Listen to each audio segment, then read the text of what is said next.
know, Mike, they showed me this. Look at that letter. You don't recall writing. And I went, I got to talk to this guy. Wow. May I read it real quick? You sure can. You wrote it. I get up from sleep at 5 o'clock a.m. and I begin the day until 10 o'clock p.m. I do this 7 days per week. And in this order, as an ordinary day procedure, and I described it, making sure she's comfortable in bed and getting her TV programs where she wants them, breakfast preparation, lunch preparation, on through the evening, and at noon, lunch, 5 o'clock, prepared dinner, for dinner till 10 o'clock. I rarely have to get up during the night unless she's uncomfortable due to heat or cold or has anxiety and fear from her age and condition. Many things come up that I cannot itemize here, but things happen that need special attention throughout the day. Twice a month I have to go to town to shop for household necessities, including special requests from her for her pleasure and comfort.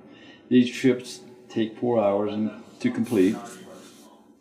I do laundry almost every day because of the soil clothing and bedding that takes approximately 30 minutes. Of course, there is house cleaning and chores. Mm-hmm. I do everything for her except breathe for her. It is my esteemed pleasure to be able to do this for this wonderful lady who is my wife, and that's the truth. 40 years in October. 40 years. I have been doing these things in some form or fashion for 37 years. We were married in 1977. She was diagnosed with multiple sclerosis in 1979. This process of make her care important has cost us over $1 million in lost wages, lost homes, lost cars. To me, this has been and will be forever worth every penny, and I mean that. Yeah. The care that she gets by the training that you have given me has been essential and important. I also make a wage with you. I know you know that. That has freed us more ways you'll ever know. Huh. Before I went to work for you, it was pennies here and pennies there and things I couldn't do and couldn't get and couldn't have. And now then, it's beyond measure. How did you and Connie meet? Pardon? How did you meet? Connie and I met in a freshman English class in college. A freshman English class? I had come from the bank job in Bishop back to college. I was 27. Yeah. And she was in class too. And she was so pretty. And I said to myself, she walked across the classroom in front of me, and I was sitting in the back in the middle. I like to be where I can see everybody, And I said to myself, I gotta meet that little Italian girl. Well, find out she wasn't Italian, she's Mexican. Full-blooded Aztec Indian, believe me.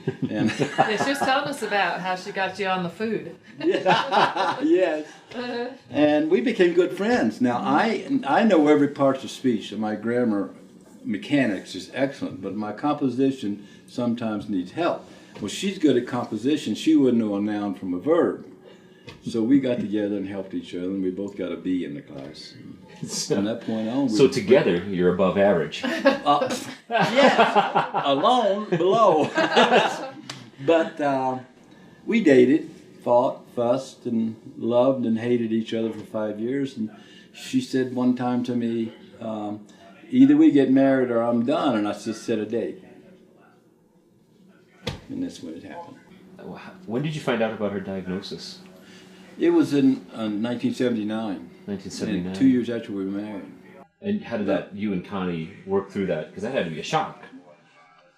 I didn't know anything about, I never heard of MS that I know of. I didn't know anything about it, and I wasn't worried because I'm not a worrier. Yeah. I have anxiety, but I'm not a worrier. I could create anxiety without any help. But I had to learn fast what was coming. She was working and making a very good salary. She was making $25,000 a year in that time, 1979, 80, probably up to 1985. Yeah. And we lost that for 30 years. That's $750,000 that went out the window for us financially because of her illness.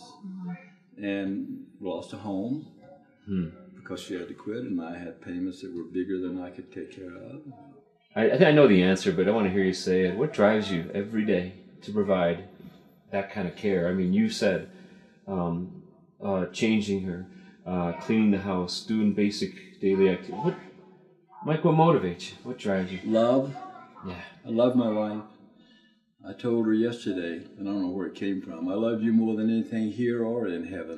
What in giving care like this, my hunch is you've learned to see success differently too. Mm-hmm. What are some of the successes you see in your relationship now as you provide care? Probably the biggest one is for me to have the determination to stick to God's ideas about what I should do with her. Yeah. With that long-term care, we have other clients, we have other caregivers out there that are in married situations providing care, and they're struggling. Not that you don't, but you definitely have the track record of experience here. What would you tell some of these caregivers that are right now going, I don't know if I could do this? The joy in accomplishing things, for not just for myself, for her and for other people. I influence many people in my life. Many people come to me and say, I don't know how you do it. And I says, hard discipline and faith. And also that I'm a people pleaser. I like to make people happy. I don't like making people unhappy. My motto is to be an encourager and a peacemaker. I don't want to cause people to fail or to discourage them in any way they can. And I want to keep the peace. How would you like to be in there?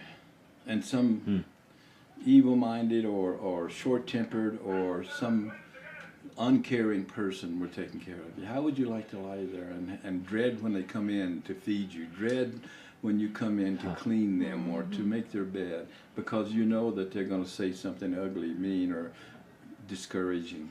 Yeah. How would you like that? You know, you've got to place yourself in other people's places and care about them and what you would feel if you were them. Well, I appreciate you letting us interrupt you like this and come into your life and get your story. And I'm not even just saying this because the camera's running. It's inspirational, Mike. Thank honestly. you. Well, nothing I've said to you is anything I don't believe.